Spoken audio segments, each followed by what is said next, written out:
Shalom Bapak Ibu, salam dikasih oleh Tuhan. Salam dari jemaat Tuhan yang ada di Bali. Senang ada di tengah-tengah keluarga besar Abba Love yang ada di Kelapa Gading. Ya, tetap berasa seperti keluarga sendiri. Karena bagaimanapun kita ada di dalam DNA yang sama dan kita adalah keluarga yang sama, yaitu keluarga besar Abba Love. Haleluya. Kalau ke Bali jangan sungkan-sungkan ya untuk singgah di Abba Love. Ya di Abba Love ada, di Bali itu ada Abba Love ya Bapak Ibu. Karena banyak yang nggak tahu bahwa di Bali itu ada Abba Love gitu loh. Hah, di Bali ada Abba Love? Nah jadi hari ini saya kasih pengumuman resmi, di Bali itu ada Abba Love. Ya, alamatnya di Jalan Serma Madepil nomor 19 sampai 22 Denpasar. Ya. Kalau nanti datang bisa kontak saya ya, nomor telepon saya bisa lihat di bawah ini. Oke, Bapak Ibu semua dikasih oleh Tuhan ya, hari ini saya dikasih kepercayaan, kesempatan untuk bisa sharing di tengah-tengah ya keluarga yang ada di KTC ini ya. Saya dikasih tema tentang bagaimana kita sebagai orang-orang percaya, sebagai keluarga kita bisa berfungsi di dalamnya. Dan hari ini saya beri judul tema saya itu berfungsi dalam keluarga Allah. Oke. Nah, saya ambil dari kitab ya. Satu perikop dari kitab Roma pasal yang ke-12 ayat 1 sampai ke-8. Oke. Boleh kita baca bersama-sama? Ini tulisannya bagi saya besar sekali, saudara.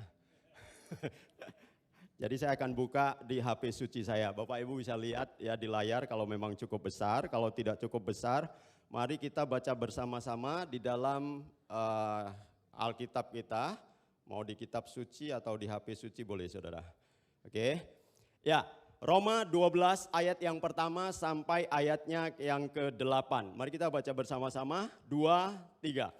Karena itu saudara-saudara, demi kemurahan Allah, aku menasihatkan kamu, supaya kamu mempersembahkan tubuhmu sebagai persembahan yang hidup, yang kudus, dan yang berkenan kepada Allah. Itu adalah ibadahmu yang sejati. Janganlah kamu menjadi serupa dengan dunia ini, tetapi berubahlah oleh pembaruan budimu, sehingga kamu dapat membedakan manakah kehendak Allah, apa yang baik, yang berkenan kepada Allah dan yang sempurna. Berdasarkan kasih karunia yang dianugerahkan kepadaku, aku berkata kepada setiap orang di antara kamu, janganlah kamu memikirkan hal-hal yang lebih tinggi daripada yang patut kamu pikirkan. Tetapi hendaklah kamu berpikir begitu rupa sehingga kamu menguasai diri menurut ukuran iman yang dikaruniakan Allah kepada kamu masing-masing. Sebab sama seperti pada satu tubuh kita mempunyai banyak anggota, tetapi tidak semua anggota itu mempunyai tugas yang sama. Demikian juga kita, walaupun banyak adalah satu tubuh di dalam Kristus, tetapi kita masing-masing adalah anggota yang seorang terhadap yang lain. Demikianlah kita mempunyai karunia yang berlain-lainan menurut kasih karunia yang dianugerahkan kepada kita. Jika karunia itu adalah untuk bernubuat, baiklah kita melakukannya sesuai dengan iman kita. Jika karunia untuk melayani, baiklah kita melayani. Jika karunia untuk mengajar, baiklah kita mengajar. Jika karunia untuk menasehati, baiklah kita menasehati. Siapa yang membagi-bagikan sesuatu, hendaklah ia melakukannya dengan hati yang ikhlas. Siapa yang memberi pimpinan, hendaklah ia melakukannya dengan rajin. Siapa yang menunjukkan kemurahan, hendaklah ia melakukannya dengan sukacita. Amin. Ya, Bapak Ibu saudara dikasih oleh Tuhan, ya perikop ini berbicara tentang ya karunia yang paling dasar di dalam kehidupan kita ya sebagai orang percaya yang seharusnya itu menjadi bagian yang bisa kita praktekkan, yang bisa kita lakukan di dalam kehidupan kita sehari-hari. Nah, kita mengenal karunia-karunia itu ya yang Allah berikan kepada kita dibagi menjadi 3 jenis ya. Yang pertama adalah ya karunia motivasi ya, ini diberikan oleh Allah Bapa. Jadi ini asalnya dari Allah Bapa. Tadi kita baca ya Roma 12 ayat yang ke-6 sampai ke-8 ya, itu menuliskan tentang karunia motivasi ini. Itu ada 7 ya. Ada bernubuat, ada melayani, ya, ada mengajar, ada menasehati, memberi pimpinan dan belas kasihan.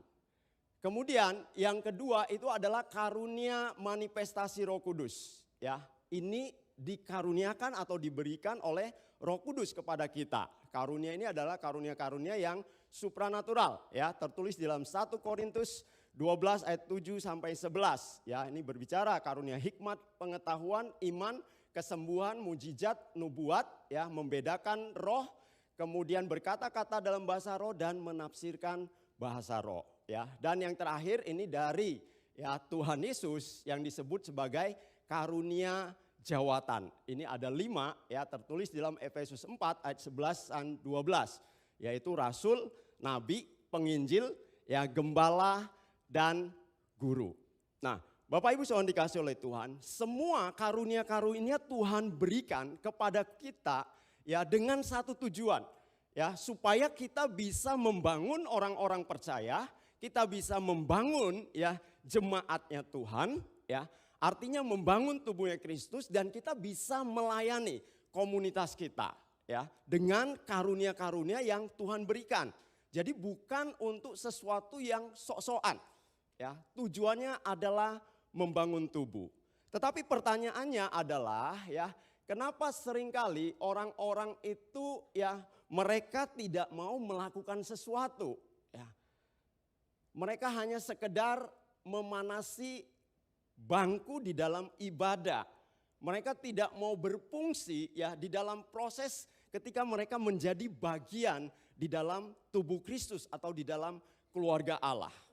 Nah, kita lihat tadi kitab Roma ya pasal yang ke-12 ayat yang ketiga ya berkata, berdasarkan kasih karunia yang dianugerahkan kepadaku, kepada Paulus, aku berkata kepada setiap orang di antara kamu, ya.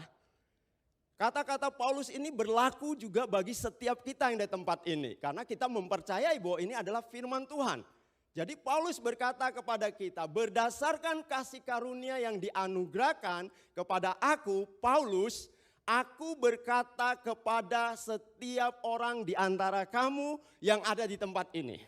Ya, janganlah kamu memikirkan hal-hal yang lebih tinggi daripada yang patut kamu pikirkan. Ya. Tetapi hendaklah kamu berpikir begitu rupa sehingga kamu menguasai diri menurut ukuran iman yang dikaruniakan Allah kepada kamu masing-masing. Ya, saya kasih highlight ya, warna kuning. Janganlah kamu memikirkan hal-hal yang lebih tinggi daripada yang patut kamu pikirkan. Kembali lagi, mengapa banyak orang tidak mau berfungsi di dalam gereja, di dalam keluarga Allah, di dalam tubuh Kristus, ya. Mereka hanya cenderung menjadi orang yang pasif, tidak melakukan apa-apa, ya. Kalau Pak Edi bilang itu cuman 5D. Ya. Datang, duduk, diam, dengar, duit, dungu. 5D.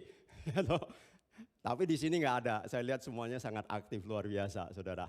Ya, nah ini hanya mengingatkan kita, jangan sampai kita terjebak di dalam proses ini.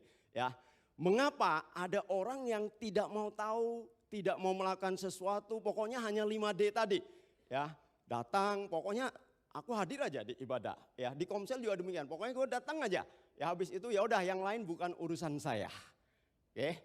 Nah, Paulus berkata, janganlah kamu memikirkan hal-hal yang lebih tinggi daripada yang patut kamu pikirkan.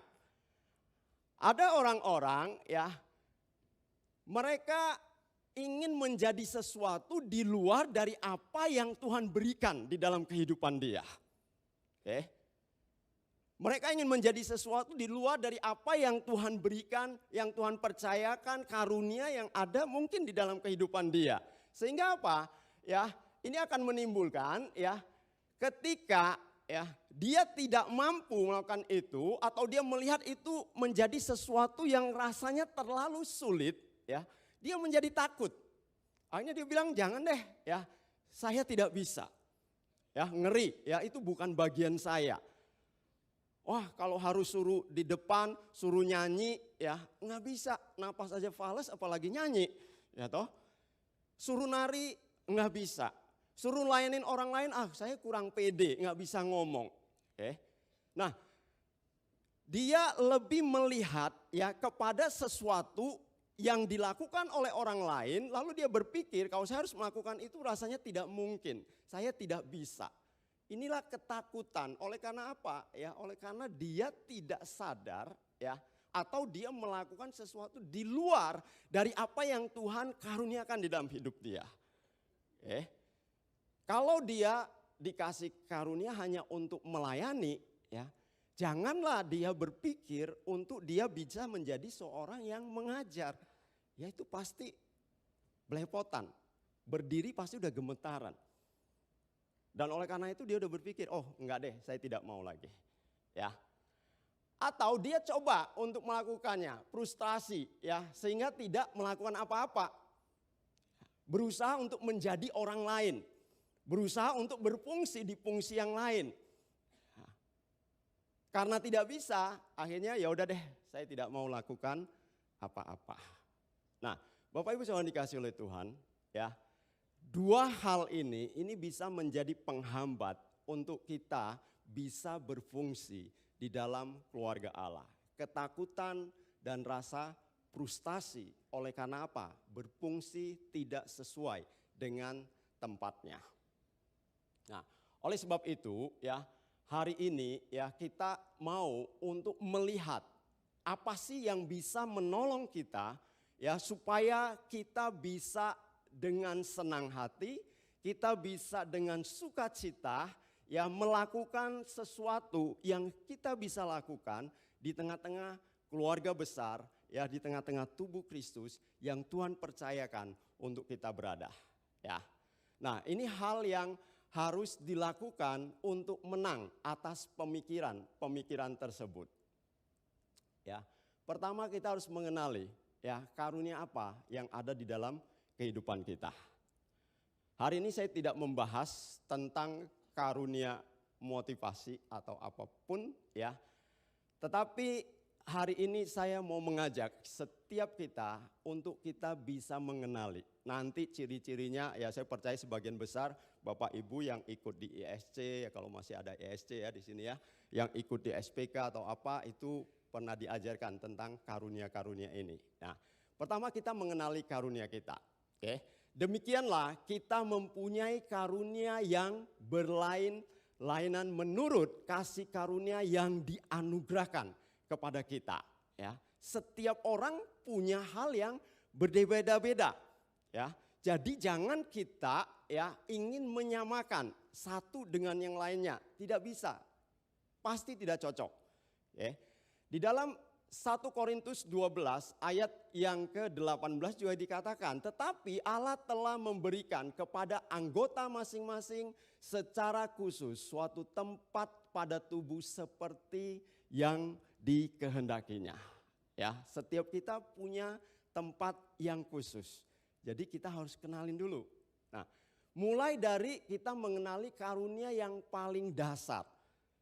Ya, kita sebut ini 7 karunia motivasi ini adalah karunia yang paling dasar. Kenapa? Karena 7 karunia ini ya diberikan oleh Tuhan itu ya kepada semua orang. Apakah orang percaya ataupun orang tidak percaya ya, ini 7 karunia ini ada. Oke. Karena apa? Ini asalnya dari Allah Bapa.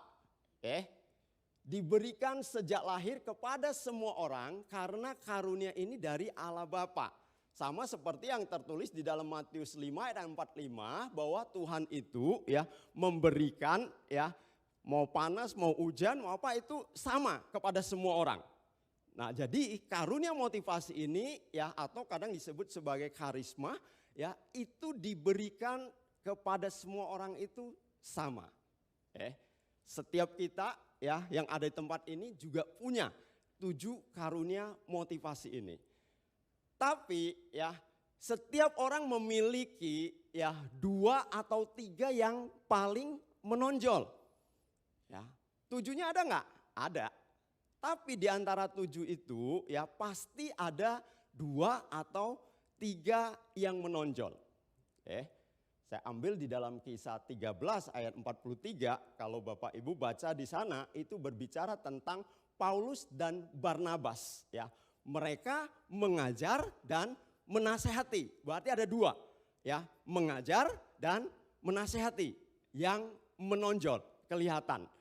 Jadi saya percaya setiap Bapak Ibu yang ada di tempat ini, saudara-saudara semua, pasti ada ke-7 ini, tapi ada 2 atau 3 yang paling menonjol. Apakah itu karunia nubuat? Apakah itu karunia untuk melayani, karunia untuk menasehati, karunia untuk mengajar, memberi pimpinan, belas kasihan, ya itu pasti ada.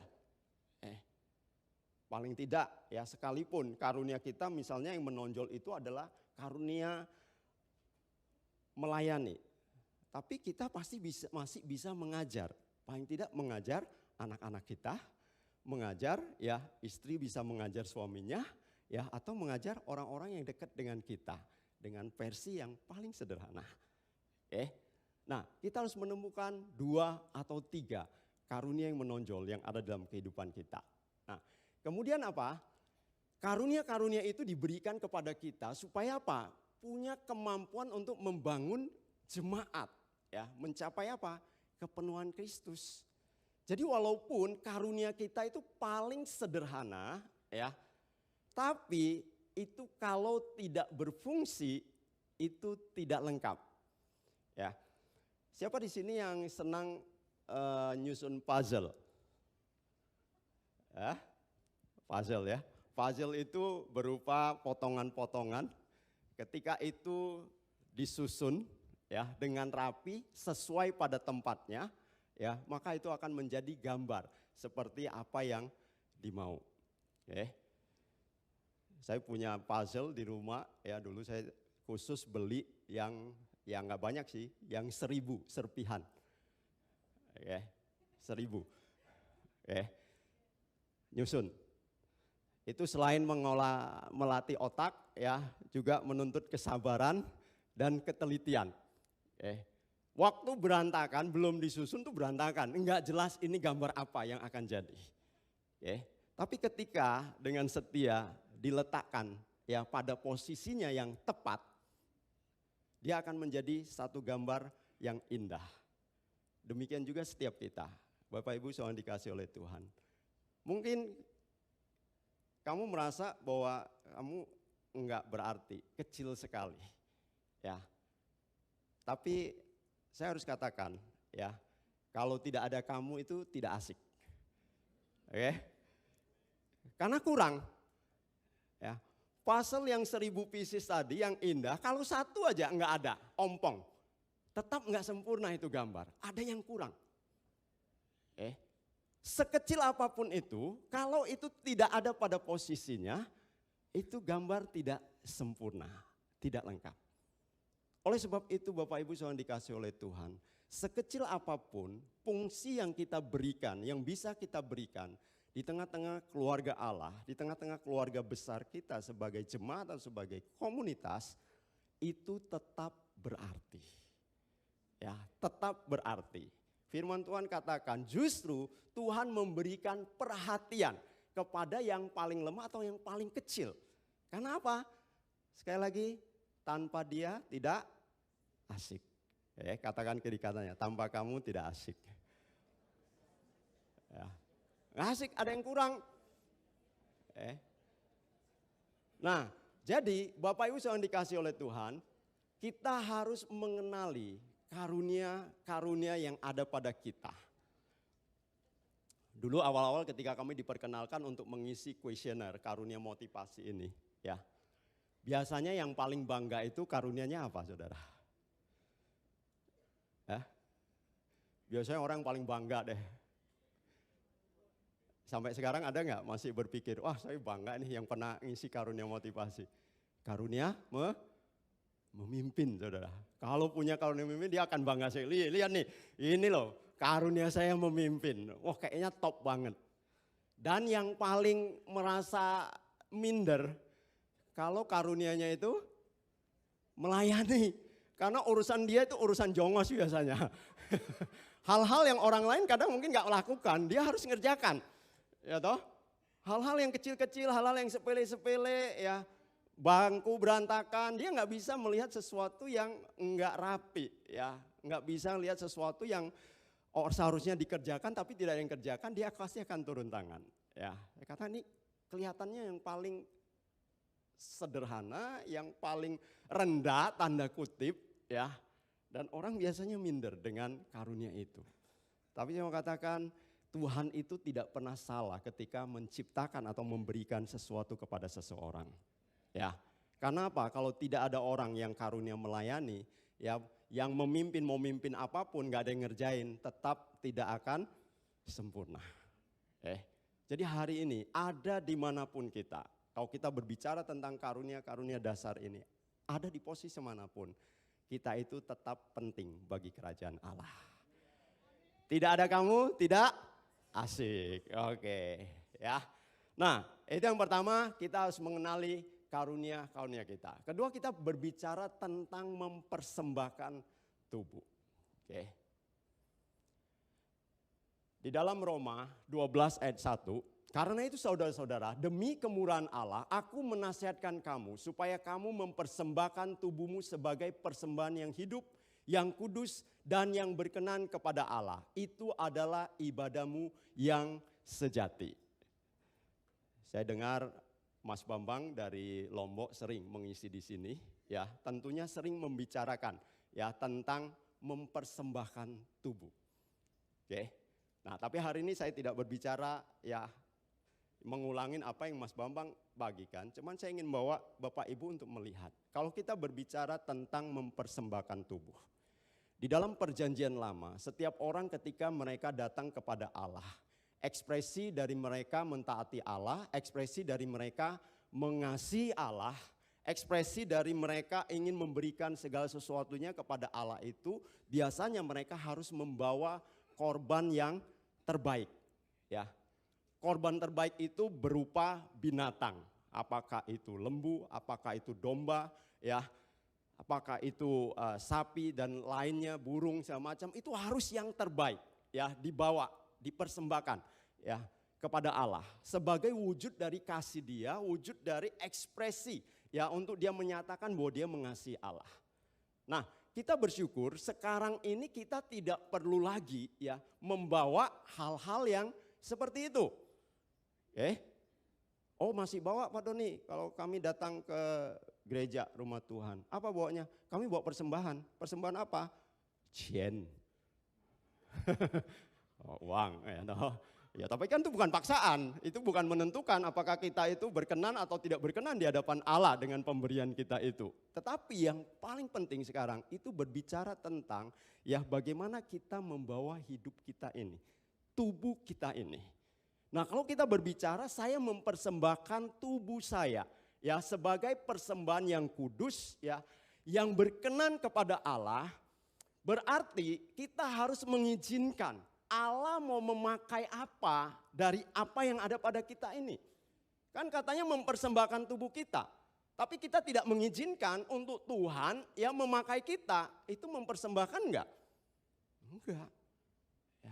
Kalau binatang zaman perjanjian lama dipersembahkan ya kepada Allah, terserah itu di binatang mau diapain sama imam-imam. Apakah itu akan menjadi korban ucapan syukur, korban persembahan atau apa yang modelnya harus dibelah dulu, harus dipotong seperti ini, seperti itu, dibakar begini dan begitu, itu udah terserah. Ya. Pemiliknya tidak lagi punya hak berkata, oh nggak boleh, ya pokoknya yang ini harus begini, yang ini harus begitu, nggak boleh. Nah, zaman sekarang kita berkata Tuhan saya mempersembahkan tubuh saya sebagai persembahan yang hidup. Tetapi kita tidak mengizinkan Allah untuk memakai kita, kita tidak mengizinkan Allah ya untuk kita benar-benar bisa berfungsi di dalam tubuhnya. Kita nggak mempersembahkan tubuh. Ya. Sekalipun tiap pagi kita mengaku, Tuhan, aku mempersembahkan tubuhku. Ya, mengaku mempersembahkan tubuhku, tetapi tidak mau berfungsi di dalam keluarga Allah. No, kita tidak mempersembahkan tubuh kita. Kita sedang mempertahankan sesuatu yang kita pikir itu adalah haknya kita. Ya. Jadi salah satu ekspresi bahwa kita mempersembahkan tubuh kita di hadapan Tuhan adalah ketika kita mengizinkan ya Tuhan untuk memakai hidup kita sesuai dengan karunia yang Dia berikan kepada kita. Kalau tidak saya katakan enggak ya. Persembahan tubuhmu itu orang Medan bilang enggak aci. Ya, orang Medan pasti tahu ya. Enggak aci itu artinya enggak sah. Ya. Oke, jadi bukan cuma mengaku aja mempersembahkan tubuh, tetapi tidak mau melakukan sesuatu. Berarti kita sedang mempertahankan apa yang menjadi haknya kita. Ya. Mungkin kadang kita nggak ngerti apa sih yang kita bisa lakukan persembahkan. Bapak Ibu jangan dikasih oleh Tuhan. Kami punya satu pelayanan di desa. Ya, kalau Bapak Ibu ke Karangasem, ya Pak Hardi sama Ibu, ya Pak Harbiandi, ya saya panggil Pak Har. Ya, Pak Har bolak-balik ya Bali Jakarta. Jadi jemaatnya nggak jelas. Jelas sih jemaatnya Abalov KTC kalau di Jakarta, ya kalau di Bali Abalov Bali ya. Pak Har dan Ibu pernah ikut kami ya ke desa yang kami layani. Perjalanan sekitar 3 jam dari Denpasar, ya tempatnya itu asik ya, nggak percaya nanti tanya aja deh Pak Har. Tempatnya itu asik ya. Tapi sekarang tempatnya itu panas, kering ya. Sangat tidak asik. Nah, kami coba untuk bagaimana melibatkan jemaat di dalam proses supaya mereka bisa bersama-sama ya melayani proyek ini. Karena kami tidak mau bahwa proyek misi ini ya itu hanya menjadi tanggung jawab misalnya departemen misi saja atau menjadi tanggung jawab 1 atau 2 orang saja ya yang harus mikirin, yang harus ya berjibaku habis-habisan di sana, enggak. Tapi kami berkata bahwa proyek ini adalah proyek jemaat, keluarga Abalov yang ada di Bali. Oleh sebab itu setiap orang harus ya mengambil bagian di dalam proses ini. Jadi setiap komsel kami dorong, setiap komsel minimal 1 tahun itu sekali untuk mereka mission trip ke desa. Tinggal ya 1 malam di sana untuk melayani orang-orang yang ada di sana. Ya, Ikon sempat ke sana? Belum ya, Ikon belum sempat. Ikon juga sama ya sama Rika dulu pernah di Bali ya. Berapa tahun Ikon? 3 tahun ya. Nah, sekarang pindah kembali ke Abalov KTC, saudara. Tapi saya mau katakan orang yang sudah tinggal di Bali mau pindah kemanapun pasti akan balik ke Bali lagi. Makanya hati-hati ya, itu ada apa namanya ya kutuk tinggal di Bali katanya. Ikon dengar-dengar dia mau balik lagi nih ke Bali. Ya.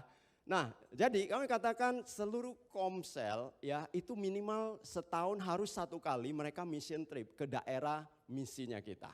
Mission tripnya komsel.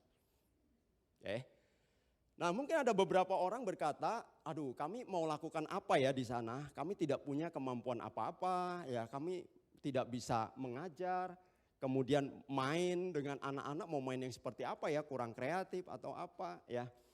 Tapi kami katakan apa yang kamu bisa lakukan, apa yang kamu miliki ya, yang kamu berpikir ini bisa untuk menjadi berkat bagi orang-orang di sana ya, ayo kita sama-sama kerjakan.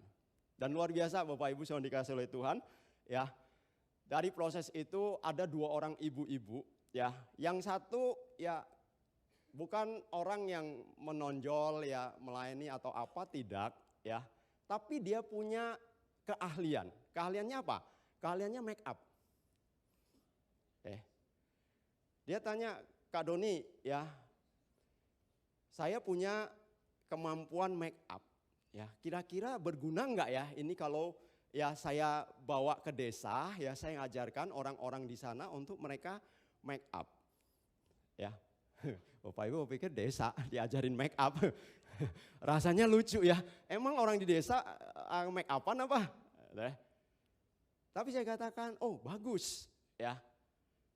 Kalau kamu bisa punya waktu untuk bersama-sama ya mengajarin orang-orang desa, paling tidak kita sedang membuka paradigma mereka. Sekalipun mereka orang desa ya, siapa tahu ada orang-orang yang punya kerinduan, yang pengen satu hari buka salon, ya pengen mungkin menjadi di Bali kalau setiap kali ada upacara atau ada acara-acara adat mereka rata-rata pasti pakai ya kan bedak segala macam. Kalau kita bisa ajarin supaya mereka bisa pakai yang benar, saya pikir itu sesuatu yang luar biasa. Oke. Dan luar biasa, ibu ini setiap bulan selalu ikut kami ke desa untuk mengajari ya ibu-ibu di desa itu cara make up yang benar. Dan saya bilang, lihat, kamu bisa lakukan ini untuk memberkati orang-orang yang kamu pikir mungkin apakah sih gunanya ya. Jadi bukan hanya masalah dari make up cari uang, tapi bagaimana make up itu bisa memberkati. Kemudian ada satu ibu juga sama, ya saya cuma punya kemampuan bisa buat kue. Ya, memasak dan buat kue. Saya kata, ayo ikut ke desa, ajari orang-orang di sana bagaimana cara membuat kue, cara membuat roti, cara memasak. Karena orang desa taunya bikin kue kalau dari singkong, cuman tahu bikin singkong goreng dan singkong rebus. Maaf ya, ini orang Bali ya, yang ada di desa. Pertama kali kami masuk, kami cuman kenal itu namanya singkong goreng dan singkong rebus. Padahal kita tahu singkong itu bisa dibikin macam-macam. Bisa dibikin getuk, bisa dibikin kolak, ya kan, bisa dibikin opak, ya, bisa diolah berbagai macam hal. Mereka cuma tahu kalau diolah, ya rebus dan goreng. Rebusnya juga cuma rebus taruh garam. Padahal direbus dengan yang lebih enak bisa toh, digoreng yang lebih enak bisa toh. Tapi mereka tidak mengerti, ya. Kami ajarkan mereka bagaimana cara mengolah hal-hal yang sederhana yang ada di sana untuk bisa ya berguna, bahkan mungkin kalau satu hari mereka mau jadikan itu sebagai usaha mereka, ya itu memungkinkan untuk dilakukan. Dan tiap bulan sama dengan ibu yang tukang make up ini tiap bulan selalu ikut kami. Ya, kita kasih jam khusus untuk mengajari ibu-ibu ya kelas make up dan kelas membuat kue. Kelihatannya sederhana. Bapak Ibu yang dikasih oleh Tuhan, itu hanya 2 contoh yang saya berikan. Artinya apa? Tidak ada satu orang pun di dunia ini atau satu orang percaya pun di tempat ini atau dimanapun yang mereka hanya ditentukan sebagai orang yang sekedar memanasi bangku gereja. Tidak ada.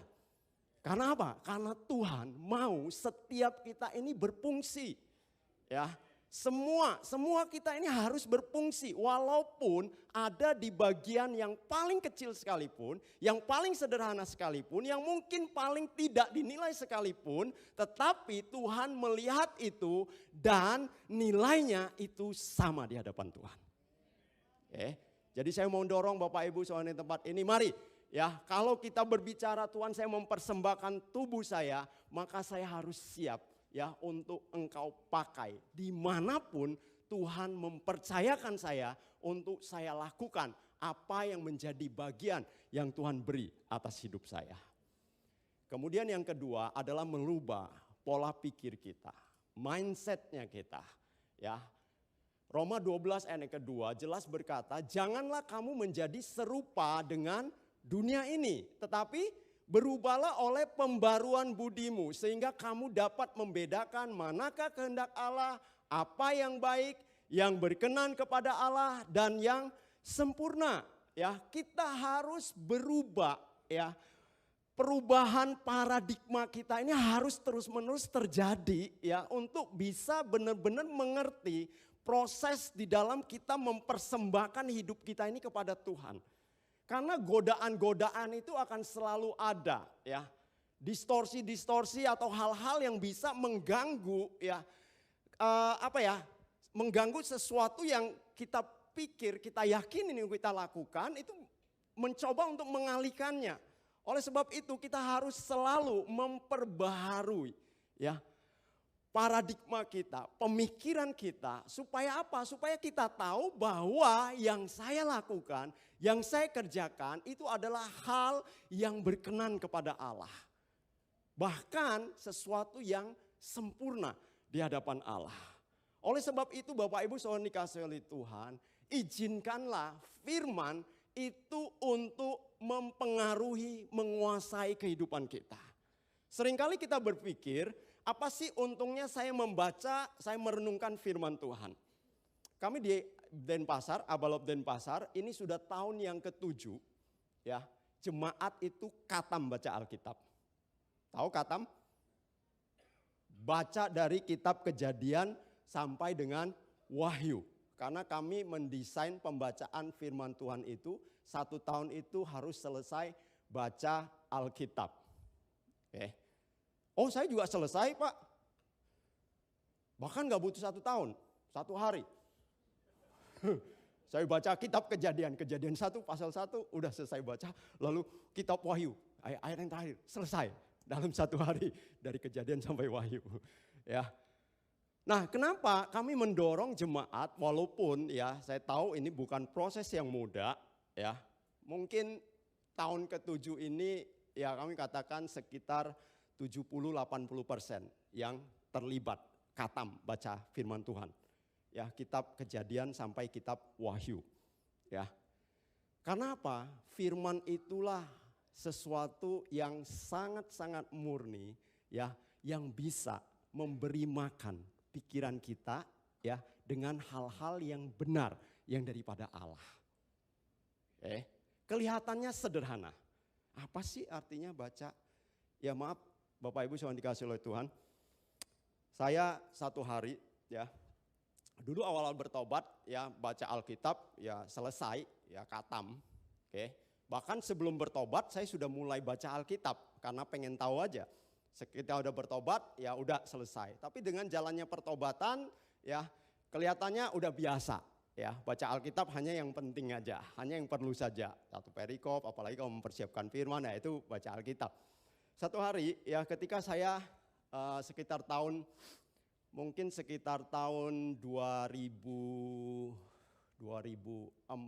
atau 2002 atau 2004 ya saya lupa.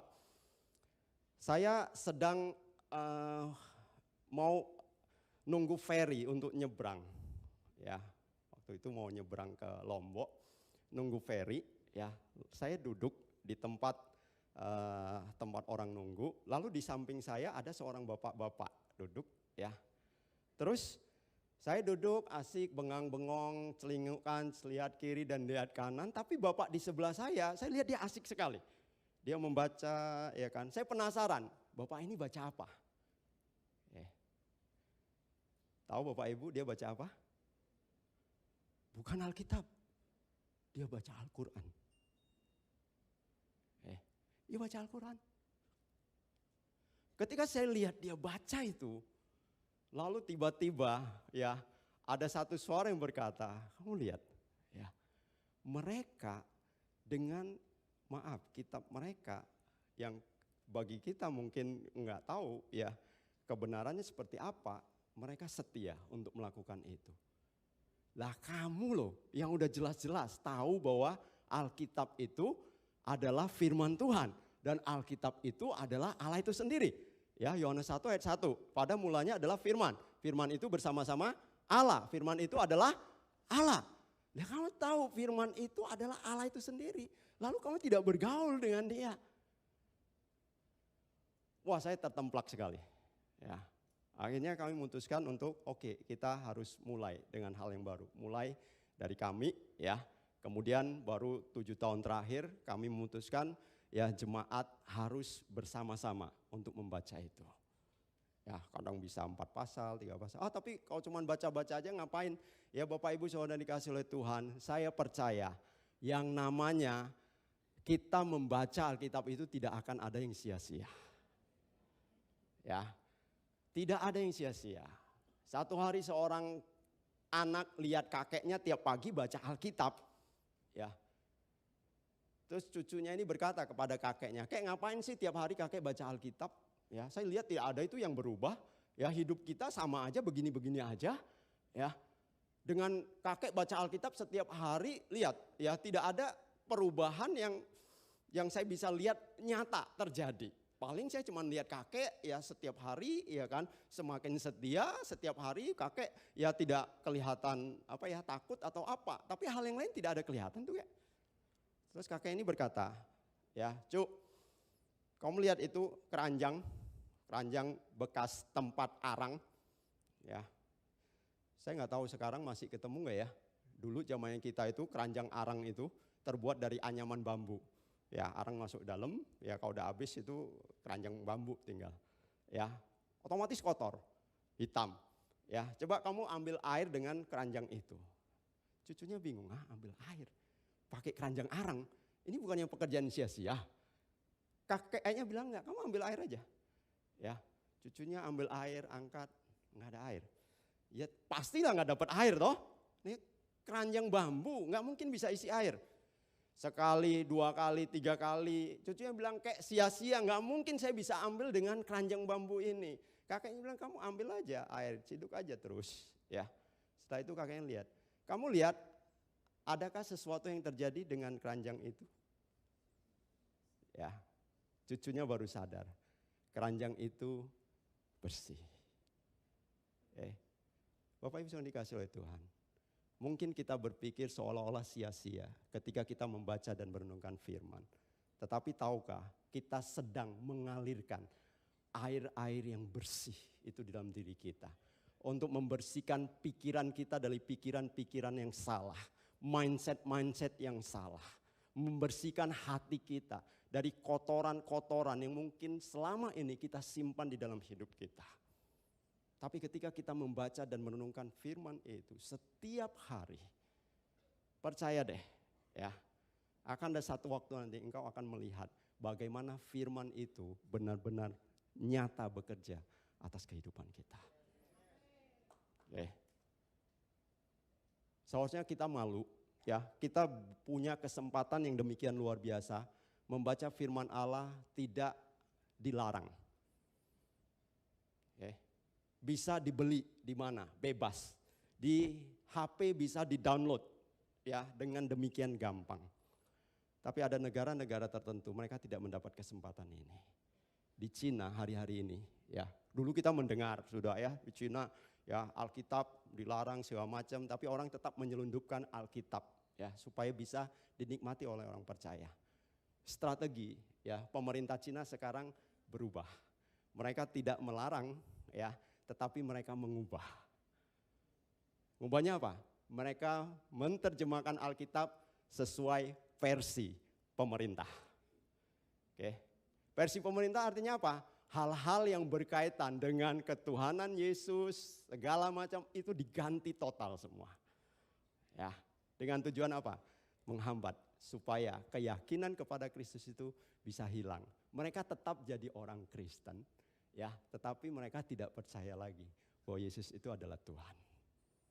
Nah, jadi bersyukurlah Bapak Ibu yang dikasih oleh Tuhan. Sekarang kita belum dilarang, Alkitab kita belum diintervensi ya sama pemerintah untuk dirubah ini dan itu. Kita masih bisa menikmati, kita masih bisa dikasih kebebasan untuk membaca dan merenungkannya. Pakai kesempatan yang luar biasa ini untuk membangun hidup kita. Jadi ketika kita memberikan waktu untuk kita merenungkan firman Allah, itulah kesempatan kita mulai melihat segala sesuatu dengan sudut pandangnya Allah, dengan cara pandangnya Allah. Kita bisa melihat orang-orang lain yang ada di sekitar kita mungkin berbeda dengan kita. Ya mungkin ada hal-hal yang tidak sesuai dengan apa yang kita mau. Atau mungkin jauh dari apa yang kita harapkan, ekspektasinya kita. Tetapi ketika kita melihat dengan sudut pandangnya Allah, itu akan merubah pola pikirnya kita. Ketika kita melihat kita rasanya tidak berguna, ya, rasanya tidak ada artinya di tengah-tengah demikian banyak orang yang memiliki karunia-karunia yang luar biasa. Ya, tetapi ketika kita mulai merenungkan kebenaran-kebenaran Allah bahwa saya istimewa, saya berharga di hadapan Allah dan saya diberikan satu tempat yang luar biasa walaupun itu kecil, maka itu akan merubah paradigma kita. Sehingga membuat kita tetap antusias, exciting di dalam kita melakukan sesuatu bagi Allah sekalipun ada di dalam posisi yang paling kecil, paling sederhana di tengah-tengah jemaat Tuhan yang besar ini. Sekali lagi tidak ada kamu tidak asik. Mari kita berdoa. Prophetic Wisawan.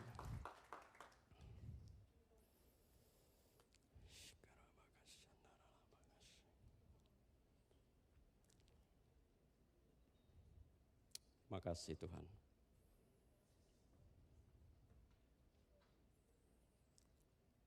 Makasih Bapak.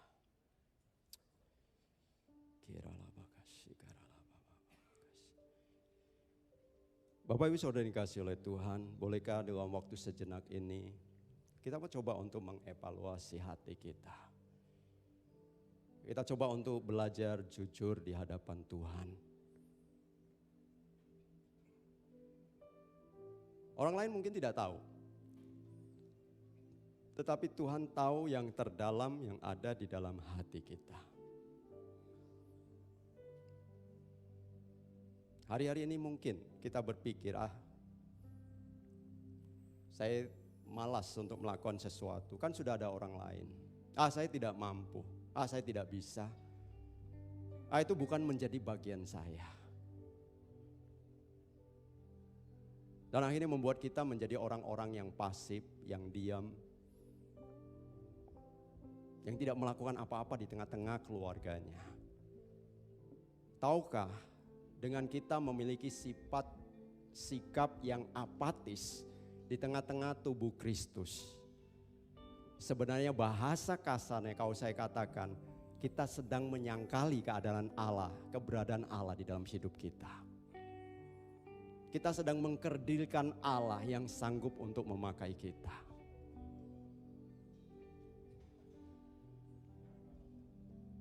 Hari ini biarlah kita sama-sama mau berkata kepada Tuhan, Tuhan ampuni saya Tuhan. Ampuni saya. Walaupun setiap hari saya berkata saya mempersembahkan tubuhku bagimu Tuhan.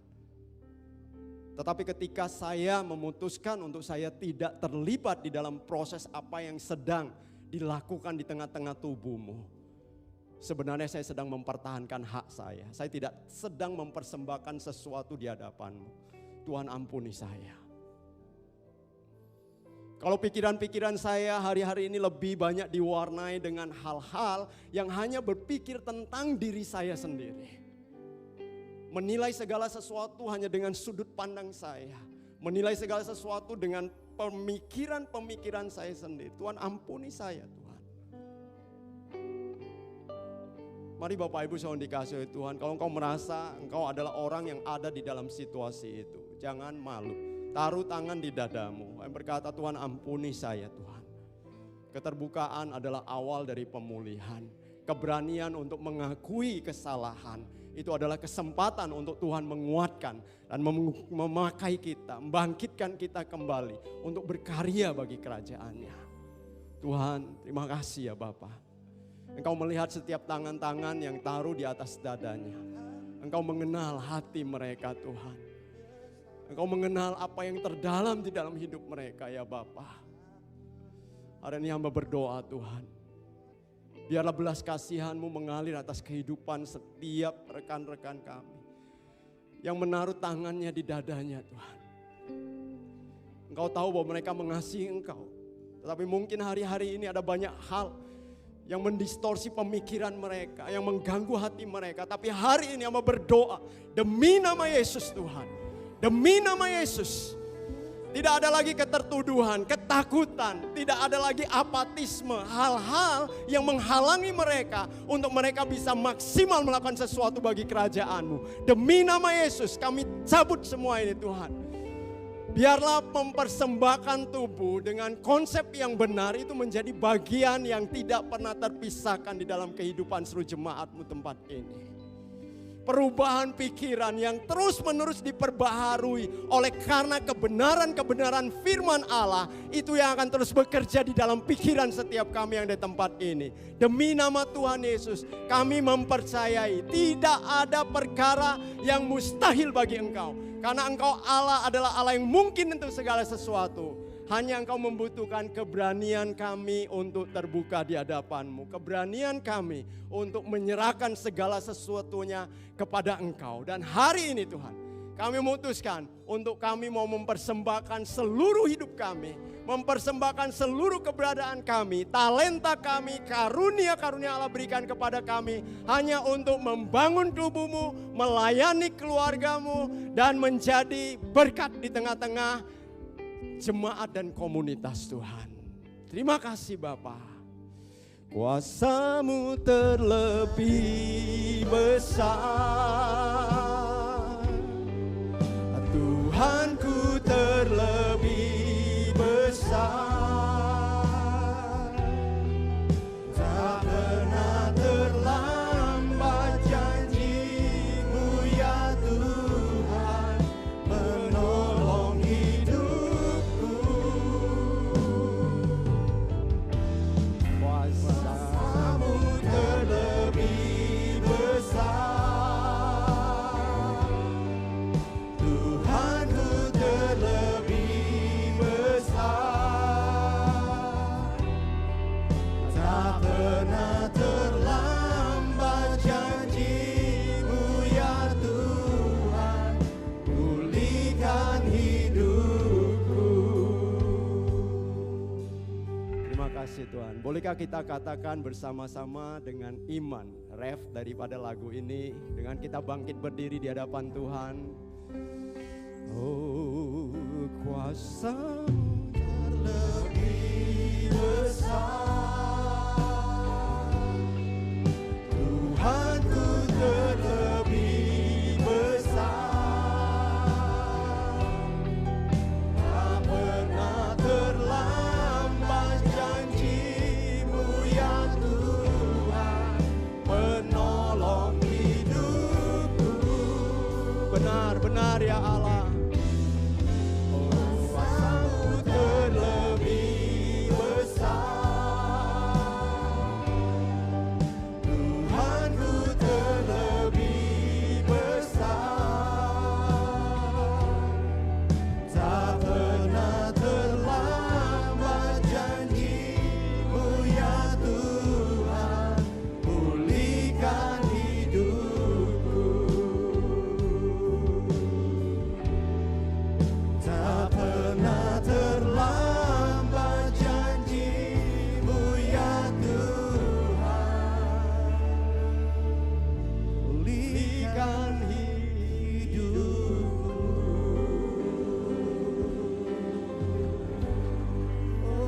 Terima kasih Tuhan. Terima kasih Bapa. Terima kasih ya Allah. Kami bersyukur untuk hari ini. Kami bersyukur untuk setiap kebenaran-kebenaran yang Allah nyatakan secara pribadi dalam hidup kami. Kerinduan hati kami mau menjadi orang-orang yang bijaksana, mendengar dan melakukannya. Terima kasih ya Allah. Kami percaya kekuatan kasih karunia Allah memampukan kami untuk kami terus berkarya bagi kerajaan-Mu. Demi nama Tuhan Yesus kami berdoa. Amin. Terima kasih, Tuhan Yesus berkati kita semua.